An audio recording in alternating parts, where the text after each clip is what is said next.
कल हमने एक झूठ की देवी के ऊपर जो पॉडकास्ट बनाया था, हमें नहीं पता था कि इतनी जल्दी दूसरी वाली झूठ की देवी के लिए भी पॉडकास्ट बनाना पड़ेगा। पहली वाली डॉक्टरों का नाम ले लेकर अपने कर्मों के ऊपर पर्दा डाल रही थी, और दूसरी वाली तो इतने झूठ का पुलिंदा है कि उसको इसके लिए एक व्लॉग का अनाउंसमेंट करना पड़ा कि आगे आने वाले व्लॉग में हम बताएंगे कि आपको क्या कंफ्यूजन क्रिएट हो गया है। तो पिछले व्लॉग में तो उसने कुछ भी बताया नहीं, इसलिए नहीं बताया क्योंकि वो जो व्लॉग था वो प्रमोशन व्लॉग था। और ये पहले ही ये घोषणा ना करती कि मैं अपना जो कन्फ्यूज़न है या आपका जो कन्फ्यूज़न है वो नेक्स्ट व्लॉग में दूर करूंगी, तो हो सकता था ये वाला व्लॉग बिल्कुल भी लोग देखते ही नहीं। लोग असल में इतने ज़्यादा नाराज हो गए हैं इससे, या ये कहिए पक गए हैं इसकी बातों से, कि वो किसी बात का विश्वास नहीं करते। उन्होंने सीधे सीधे सवाल दागे हैं एक के बाद एक, और ख़ास तौर से अब की बार जो सवाल दागे हैं वो दागे थे कि फ्लाइट का सच क्या है या आधार कार्ड का सच क्या है, वो जानने के लिए उन्होंने दागे थे। तो पिछला वाला व्लॉग तो लोगों ने देख लिया, और उस पर भी आप देख लीजिए इसके नॉर्मल व्यूज़ आए हैं, इसके वो व्यूज़ आए नहीं जैसे कि ये पिछले व्लॉगों में आते थे। और पहली झूठ की देवी यानी कि मैडम, उनके तो अभी तक जो है सिर्फ लगभग 5 लाख व्यूज़ हुए हैं, जबकि पूरा एक दिन गुजर चुका है। और इसके लगभग 7 लाख व्यू हुए हैं, जबकि अभी 9 घंटे गुजर चुके हैं। तो इसका मतलब ये है कि दिन पर दिन इन दोनों के व्यूज़ घटते जा रहे हैं, क्योंकि जितना आप झूठ बोलोगे तो लोग अब पक गए हैं, तो वो पकड़ लेते हैं और आपसे तुरंत ही सवाल पूछते हैं, और उन सवालों से घबरा के आप भाग जाते हो, और फिर ये कहते हो कि भाई अगले वाले व्लॉग में बताएंगे, अगले वाले व्लॉग में बताते नहीं हो। चलिए अब बात करते हैं सीधे कि क्या बताया और क्या झूठ बोला। और इससे भी बड़ा जो झूठ है वो है गुटखा किंग। गुटखा किंग इसकी हर बात को सही साबित करने के लिए कुछ भी बोलता है, कुछ भी बोलता है। अब देखिए, सबसे पहले शुरुआत करिए इसने फ्लाइट को लेकर कि भाई फ्लाइट में इसको डर लग रहा था। ये पहले हम यहाँ से गए तो थे फ्लाइट में, लेकिन आए वापस ट्रेन पे से। वो उसका कहना ये है कि जब इसको डर लग रहा था तो मैंने भी ये सोचा कि भाई चलो हम ऐसे नहीं जाते, हम जो ट्रेन से ही वापस आते हैं। और सच पूछो तो ये मुझको भी डर लग रहा था। ये वाले वर्ड बोले हैं गुटखा किंग ने। गुटखा किंग, ये बताओ कि सऊदी से जब तुम आते जाते थे तो क्या अपनी बाइक पे आते जाते थे? और तब तो तुम अकेले भी जाते होगे, तो बाइक पे किसी को पीछे बैठा के ले जाते थे जो डर ना लगे। और मुझे लगता है जब उम्रा पे गए थे तो आप तो जो है ना शोले वाली बाइक लेके गए होगे, जिसमें ऑलरेडी जो है 2 की बजाय जो 4 आदमी बैठ सकते हैं। 2 साइड वाली सीट पे बैठ जाते हैं और 2 ऐसे बैठ जाते हैं। मम्मी पापा को तुमने वो साइड वाली सीट पे बैठा दिया होगा, और खुद और इसको डब्बा को लेकर आप जो मेन मोटरसाइकिल पे बैठ गए होगे। मिस्टर गुटखा किंग, झूठ बोलना बंद करो। सिर्फ इसकी हाँ में हाँ मिलाने के लिए तुमने ये भी कह दिया कि मुझे भी डर लगता है। और उससे भी ज़्यादा ये देखो, जब ये लोग फ्लाइट से उतर के आए थे तो इन्होंने कंक्लूड कर लिया था इस बात के लिए कि नहीं, फ्लाइट में कोई डर नहीं लगता, और ठीक है थोड़ी प्रॉब्लम होती है लेकिन ठीक है। और यहाँ तक बात आ गई थी कि अब ठीक है, अम्मी को मना लिया जाएगा फ्लाइट के लिए, जिससे कि वो उम्रा में जा सकें। तो भाई ऐसे ही मनाओगे अम्मी को उम्रा के लिए ले जाने के लिए? और अब तो घर में बैठ के बात कर रहे हो, यानी वो भी सुनेंगी, और उसके बाद में ये वाला व्लॉग भी सबके साथ बैठ के देखोगे। यार पैसों के लिए और बीवी के लिए इतने अंधे हो चुके हो कि कम से कम अपना जमीर भी खो दिया, अपनी इज्जत भी खो दी, कुछ भी बोल देते हो। होना तो ये चाहिए उसकी गलतियों को सुधारा जाए, यानी कि उसको ये बताया जाए कि वो क्या गलत कर रही है। उल्टा उसकी हर बात पे नहीं नहीं बेटा कोई बात नहीं है, कोई बात नहीं है, ऐसे तो लोग कह देते हैं, हम तो जानते हैं तुम तो बहुत अच्छी हो, तुम तो बहुत अच्छी हो, और देखो तुम्हारे जो लोग हैं तुमसे कितने प्यार करते हैं, जितना प्यार करते हैं। और ये जो है ना, ये लोग ऐसे हैं कि जो लोग तुमसे जलते हैं, और कितने सारे लोग हमसे प्यार करने वाले हैं, तुम उनकी सोचो, तुम उनके लिए व्लॉग बनाती हो। और ऐसे ही करके उसको हर बार गलत मोड़ पे ले आता है। उसे अगर दुख होता है इस बात का कि भाई मैंने ऐसा बोल दिया है तो लोग मेरे को ऐसे ट्रोल कर रहे हैं, ये सब कर रहे हैं, वो रोने बैठती है, जो भी कुछ करने बैठती है। तो उस टाइम में उसको समझाने की ज़रूरत है कि उससे क्या गलती हुई और आगे क्या करे कि जिससे वो गलतियां ना हो। उल्टा उसकी उन गलतियों को सबको सही साबित करता है, उल्टा उन व्यूवर्स को गलत साबित करता है, जो इनके एक तरह से देखा जाए तो माई बाप हैं, जो अगर ये ना देखें, व्लॉग ना देखें, तो इनको पैसे आने बंद हो जाएंगे, इनका यूट्यूब का जो चैनल है वो टोटली बंद हो जाएगा। अरे भाई ऐसा है, जेलस वाले 1-2 लोग होते हैं, 10-15 लोग होते हैं, कुछ 40-50 लोग होते हैं।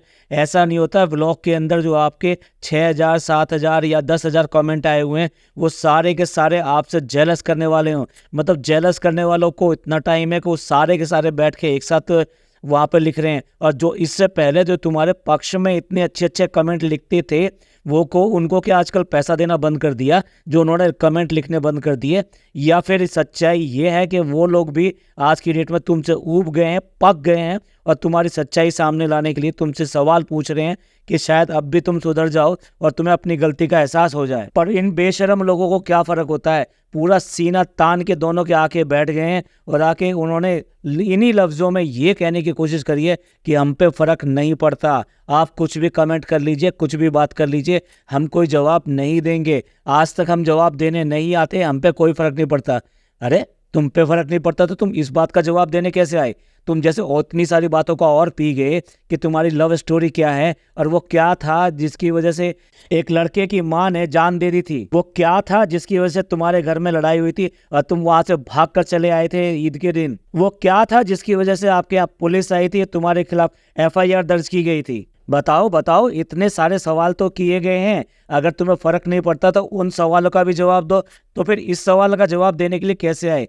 तुमको फ़र्क पड़ता है क्योंकि लोगों के व्यूज़ आएंगे तभी तुम्हारा काम चलेगा, अदरवाइज तुमको पूछेगा कौन? आज अगर एक पर्टिकुलर कम्युनिटी को छोड़ दिया जाए तो तुम्हारी क्या औकात है, तुम्हारे को कौन पूछता है? तुमको अभी भी यही जानते हैं कि तुम किसी की सिस्टर हो और तुम किसी के बहनोई हो, और तुम्हारी तो वो बहनोई वाली इज्जत भी नहीं है, ना घर में है, ना बाहर में है, ना कहीं जाते हो उसके साथ में वहां पर भी नहीं है। अगेन जो कम्युनिटी के बीच में जाते हो तभी तुम्हारी बात होती है कि ऐसा हस्बैंड होना चाहिए और वैसा हस्बैंड होना चाहिए। अगर यही हाल रहा तो एक दिन इसका कैरियर बिल्कुल चौपट करके रख दोगे तुम। अब देखिए सच्चाई हम बताते हैं, क्योंकि ये लोग जो है ना, ये जो आदिवासी लोग हैं, ये लोग टिकट देते हैं फर्स्ट क्लास फ्लाइट की आने के लिए और जाने की देती हैं फर्स्ट क्लास ट्रेन की। तो आपने क्या चालाकी करी? अरे भाई तुम कहाँ पैसे खर्च करने वाले हो, तुम तो महाकंजूस लोग हो, तो फिर इस महाकंजूसी में कैसे करके सबको लेकर फ्लाइट में आ सकते हो? तो इन्होंने क्या किया है, इन्होंने फर्स्ट क्लास जो बिजनेस क्लास होती है उसकी जो फ्लाइट की टिकट थी वो कन्वर्ट करवा ली इन्होंने इकोनॉमी में। तो इसमें सारे लोग वहाँ पर आ गए और वापस जाने के लिए थोड़े बहुत पैसे आपने खर्च कर दिए, जो कि तुम कर सकते हो क्योंकि तुम्हें जो है व्लॉग जो अकेले बनाने में दिक्कत होती है, और जब तक तुम्हारे साथ में ये पूरी सपोर्ट ना हो तब तक तुम्हारा व्लॉग कंप्लीट नहीं होता।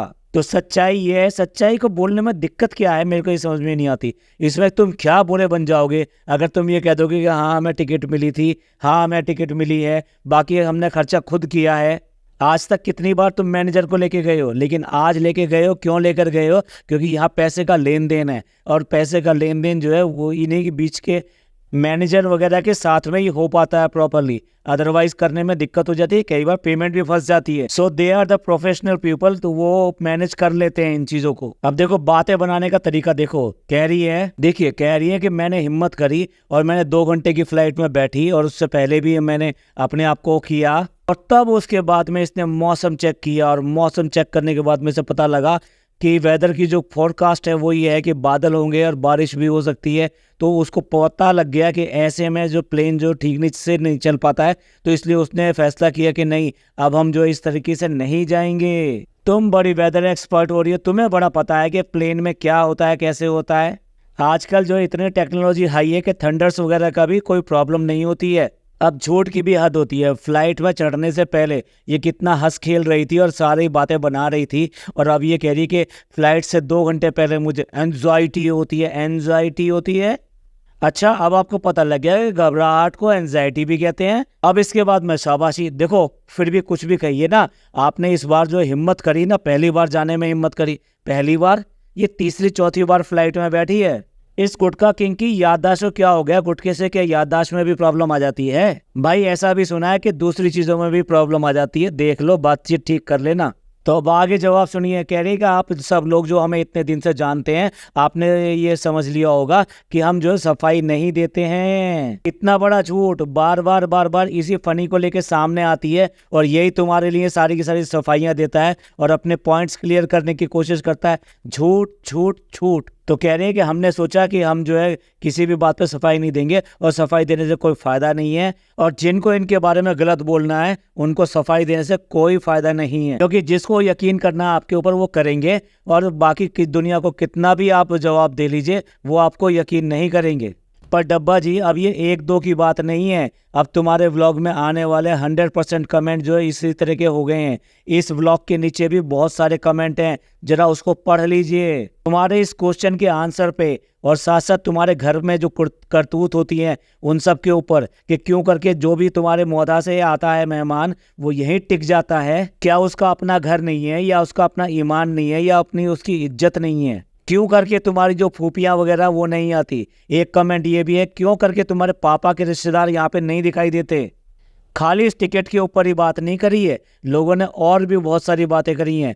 आपके जो एफआईआर है, एफआईआर के ऊपर भी बात करी है लोगों ने। अब दो जवाब, सब पर दो ना जवाब। अब तुमने अगर ये पॉलिसी बना ली है कि हमें कोई जवाब नहीं देना, और लोग कुछ भी कह लें हमें किसी को सफाई नहीं देनी, तो तुम आज समझ लो कि आज से तुम्हारा डाउनफॉल बहुत ज़्यादा शुरू हो जाएगा। और आप जो भी, क्या कोई ऐसा भी आदमी है जो अपने रोजगार से ईमानदार ना रहता हो? हाँ ये हैं, ये अपने रोजगार के साथ में बिल्कुल भी ईमानदार नहीं है। जो आज कहते हैं उसको कल करके नहीं दिखाते, झूठ पे झूठ बोलते हैं। आगे सुन लीजिए, आगे कह रही है कि जो भी यूट्यूबर्स हैं उनके खिलाफ जो है फेक जो है इस तरह की बातें फैलाई जाती हैं और कही जाती हैं। अरे ये तो देख लो, कई सारे ऐसे यूट्यूबर हैं जिनके चैनल ही इसीलिए बंद हो गए हैं क्योंकि वो फेक चीज़ें दिखाते थे और वो पकड़ी गई। सच तो ये है कि जो डेली व्लॉगर होते हैं ना, क्योंकि अपनी ज़िंदगी ठीक कैमरे के सामने रखते हैं, तो बहुत सारी ज़िंदगी की ऐसी बातें होती हैं जो सामने दिखाना पॉसिबल नहीं होता, तो इसलिए वो जो है इसको जो है एडिट करके दिखाते हैं, रीटेक ले लेके दिखाते हैं। तो अब वास्तविक चीज़ें वैसे ही आनी बंद हो जाती हैं, और जब आप बनावटी हो जाते हो, फेक हो जाते हो, तो आपको ये याद नहीं रहता कि आपने कौन सा फेकनेस कब यूज करी है, इसलिए वो आपके खिलाफ हथियार बनता है और लोग आपसे दूर चले जाते हैं। अब कहना है कि एक कमेंट आया था और ये कहा था कि डब्बा तुम सफाई थोड़ा ना क्यों दे रही हो, तुम कोई एग्जाम तो ना दे रही हो? यस, तुम एग्जाम दे रही हो, और सारे व्यूवर्स जो है तुम्हारे एग्जामिनर हैं, क्योंकि तुमने अपना व्लॉग अपलोड किया है सबके सामने, और लोग उसमें क्या अच्छाई है क्या बुराई है उसके बारे में बात करेंगे क्योंकि तुमने अपलोड किया है। तुम्हारे एग्जामिनर ही बता सकते हैं क्या चीज़ अच्छी है और क्या चीज़ बुरी है, वो तुम नहीं बता सकती। चलो अब असली स्टोरी के ऊपर आते हैं जिसके ऊपर सारा बवाल है। अब ये क्या स्टोरी बना के लाए हैं वो सुनिए। अब झूठ की स्टोरी तो देखिए, ये कहते हैं कि जो हमारे टिकट कराते थे उन्होंने कहा कि स्कूल की आईडी पे टिकट हो जाता है, और वो स्कूल से अपनी आईडी ले आई। जब तक आधार कार्ड इम्प्लीमेंट नहीं हुआ था तब तक बच्चों के लिए स्कूल की आईडी चला करती थी, लेकिन आधार कार्ड इम्प्लीमेंट होने के बाद में ये बंद हो गई। और ये जवाब कौन देने आया है? अरे अरे अरे, ये तो ट्रैवल एजेंसी चलाते हैं ना, ये तो उमरा पे भेजते हैं ना लोगों को। तो कमाल है भाई, आप तो एजेंसी चलाते हो, आप तो लोगों को भेजते हो, आप तो लोगों को बताते हो कि क्या क्या पेपर चाहिए होते हैं और क्या क्या पेपर इंपॉर्टेंट होते हैं, आपको बना के लेकर आना है जिससे कि आप उनका वीज़ा करा सको, उनका पासपोर्ट करा सको, उनकी एयरपोर्ट की एंट्री करा सको। बड़े शर्म की बात है भाई। दूसरी बात, ये डब्बा जो है इसे नहीं पता कि भैया भाभी ने सबसे पहले आधार कार्ड बनवाया था किसका? वो बच्चे का जो 1 साल का नहीं हुआ है, क्योंकि उन्हें एयरपोर्ट में एंट्री चाहिए थी, उन्हें उस बच्चे का भी वीज़ा चाहिए था। तो तब इसकी आंखें नहीं खुली इस बात के लिए कि एयरपोर्ट एंट्री करने के लिए या फ्लाइट के लिए या फिर बाहर जाने के लिए आपका आधार कार्ड बहुत ज़रूरी चीज़ है। बोलो बोलो बोलो, झूठ बोलो कि जितना चाहो उतना झूठ बोलो। और ये टिकट विकेट क्या दिखा रहे हो? ये जो टिकट आप दिखा रहे हो ये रियल टिकट नहीं है, ये जो ट्रेवल एजेंट जो एक देते हैं पेपर, ये वो वाला पेपर है जिसमें कि वो प्रिंट आउट देते हैं कि क्या टिकट नंबर है, कौन सा डेस्टिनेशन है, कितना रुपीस का है, और कौन सी क्लास है, सीट नंबर क्या है, तो ये सब चीज़ें देते हैं। ये इस तरह के टिकट तो तुम कितनी बार पहले भी बनवा चुके हो। तुम ही तो टिकट लेकर आए थे जिसमें ताज से इन्विटेशन आया था पिज़्ज़ा के नाम का, जो कि टोटल नकली था, और उसके बाद में तुम दुबई के टिकट ले आए थे दोनों बच्चों के नाम के। तो तुम्हारे इन टिकटों के इन सब के चक्कर में कोई कैसे आ सकता है? या तो पहली बात है ये बताओ कि वो जो है सच थी, या ये बताओ कि ये झूठ है। तुमने झूठ के पुलंदे अपने लिए खुद खड़े किए हैं। अब देख लीजिए, वो पूरी रटी रटाई स्टोरी सुना रही है और वो हर चीज़ में हाँ जी हाँ जी हाँ जी ऐसे भरे जा रहा है जैसे वो बिल्कुल सही बता रही हो। अब देखिए, मोदा वाला जो इनका ट्रैवल एजेंट था वो इतना बेवकूफ़ था कि उसे पता नहीं था कि आधार कार्ड से एंट्री होगी या स्कूल कार्ड से एंट्री होगी। और यह मुंबई वाला बहुत चालाक था, उसने पहले ही बता दिया टिकट करने से पहले कि भी आधार कार्ड की ज़रूरत है। उसने कैसे बता दिया? उसे कैसे पता कि आपका जो आधार कार्ड नहीं है? वो आधार कार्ड थोड़ा ना मांगते हैं। आधार कार्ड तो चाहिए होता है जब एंट्री कर रहे होते हैं, तब आपका आधार कार्ड चाहिए होता है आइडेंटिटी के लिए कि आप वही हो या नहीं है। ट्रैवल एजेंट के लिए कोई दिक्कत नहीं होती। ये आपकी जिम्मेदारी होती है कि आपके पास आधार कार्ड या फिर कोई आइडेंटिटी है या नहीं है। ट्रैवल एजेंट की ना तो कोई जिम्मेदारी होती है, ना ही वो जो इस बात के लिए चेक करता है। वो तो सिर्फ जितने नाम, एज और ये बताते हो, डेस्टिनेशन बताते हो, फ्लाइट का टाइम बताते हो, वो उसके हिसाब से बुक करके आपके हाथ में पकड़ा देता है। ऐसा कोई फॉर्मेट नहीं है जिसमें उसे भरना पड़ता हो कि जो पैसेंजर है उसका आधार कार्ड क्या है। और जिस तरह से बड़ कर रही है एकदम जल्दी जल्दी, ये साफ जाहिर होता है कि एक झूठ को छुपाने के लिए एक अच्छी खासी स्टोरी अब पूरी बयान करने की कोशिश की जा रही है। उसको सच साबित करने के लिए वो बोल रही है, कई सारे प्ली दे रही है कि इससे पूछा हमने, उससे पूछा। जब हम रुकैया को ले जा सकते हैं, उसकी बेटी को ले जा सकते हैं, तो उसको नहीं ले जाते। हाँ, उसको नहीं ले जाते, तब भी आप इसलिए नहीं ले जाते क्योंकि तुम्हारी जो अम्मी हैं वो आज की डेट में काम करने लायक नहीं है, ना उनको आदत है काम करने की, तो उनको कोई ना कोई तो चाहिए। तो इसलिए ये डिसाइड हुआ कि सबसे हल्की, या ये कहिए आपकी जो बिल्कुल भी फेवरेट नहीं है, वो यही लड़की है। इसको यहाँ छोड़ जाते हैं और बाकी सबको ले जाते हैं। असलियत ये है। और जब उसने पूरा बयान कर दिया तो बच्चा स्ट्रांग हो गया। भैया अब तो तबीयत भी ठीक हो गई है, क्योंकि पहले तो जो घबराहट थी वो इसी के लिए थी कि जितने कमेंट आ रहे थे वो सारे उल्टे सीधे कमेंट आ रहे थे। अब तो सफाई भी दे दी है, अब तो कोई दिक्कत वाली बात नहीं है। आगे के लिए भी रास्ता बंद कर दिया है कि अब जो जलने वाले लोग हैं वही सिर्फ कमेंट करते हैं। हमने तो सिर्फ अपने लोगों के लिए ये आपको बताया है, और आगे हम बिल्कुल नहीं बताएंगे, क्योंकि आगे एक बार बताने के बाद में लोगों की दूसरी हिम्मत पड़ जाती है, वो और भी बातें पूछ लेते हैं। ऐसा भी कह रही है वो, यानी बातें नहीं पूछनी। आपको कोई बात बुरी लगे, कोई बात वैसी लगे, तो आपको नहीं पूछनी। हाँ, आपने सिर्फ उन्हीं बातों का जवाब देना है कि जो हरा रंग अच्छा लगता है या पीला रंग अच्छा लगता है, टमाटर खाने चाहिए कि जो सेब खाने चाहिए, कौन से बर्तन में खाना बनाना चाहिए, ये सारे सवालों के जवाब आप देते रहिएगा। तो चलिए एंड करते हैं इस पॉडकास्ट को और मिलते हैं अगले पॉडकास्ट में, जिसमें इस ब्लॉग का पूरा रिव्यू करेंगे हम और बताएंगे कि कहाँ कहाँ मैडम उड़ रही हैं और अब कौन से सवाल उठते हैं इनसे करने वाले, और उनके जवाब तो आपको मिलेंगे नहीं। तो आपको पता है कि आगे क्या करना है। ये पॉडकास्ट अच्छा लगा हो तो प्लीज़ लाइक कीजिए, सब्सक्राइब कीजिए और शेयर कीजिए। थैंक यू, धन्यवाद, शुक्रिया।